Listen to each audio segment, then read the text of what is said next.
Article 169 of Indian constitution, इसमें कहा गया है जो परिषद होता है, जो विधान परिषद होता है, मतलब लेजिस्लेटिव काउंसिल, उसका क्रिएशन के बारे में। तो ये जो पावर है ये पार्लियामेंट के हाथ में है कि आप क्रिएट कर सकते हैं किसी भी स्टेट का विधान परिषद को।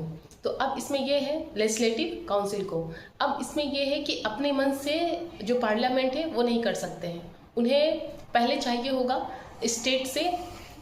स्टेट जब एक रिजोल्यूशन लाएंगे अपना लेजिस्लेटिव असेंबली में, विधानसभा में एक रिजोल्यूशन आएगा जिसे टू थर्ड दो तिहाई मेजोरिटी से पास किया जाएगा वो रिजोल्यूशन को, फिर इसे पार्लियामेंट में भेजा जाएगा। अब इस में हमारे यहाँ विधान परिषद का ज़रूरत है, लेजिस्लेटिव काउंसिल का ज़रूरत है, तब वहाँ लेजिस्लेटिव काउंसिल के लिए फिर रिजोल्यूशन पास होगा, फिर पास हो जाएगा, उसके बाद तो उस स्टेट में लेजिस्लेटिव काउंसिल जिन्हें चाहिए वहाँ बन सकता है। तो ये है आर्टिकल 169 में लिखा गया है और इसे कॉन्स्टिट्यूशन में अमेंडमेंट नहीं माना जाएगा।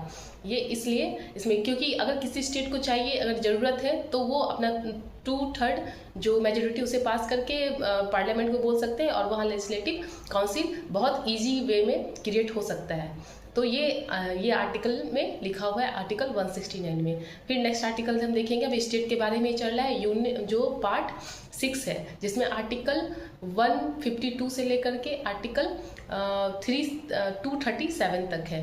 हमने आर्टिकल 152 में देखा पहले डेफिनेशन ऑफ स्टेट, उसके बाद गवर्नर, उसके बाद काउंसिल ऑफ मिनिस्टर। अब देख रहे हैं हम लेजिस्लेटिव काउंसिल और लेजिस्लेटिव असेंबली के बारे में। तो आप, मैं कोशिश करती हूँ कि हिंदी इंग्लिश दोनों में एक्सप्लेन कर पाऊँ, फिर भी आप, मैं हिंदी में ही समझाती हूँ, आप समझ सकते हो। तो फिर मिलते हैं नेक्स्ट वीडियो में। Thank you.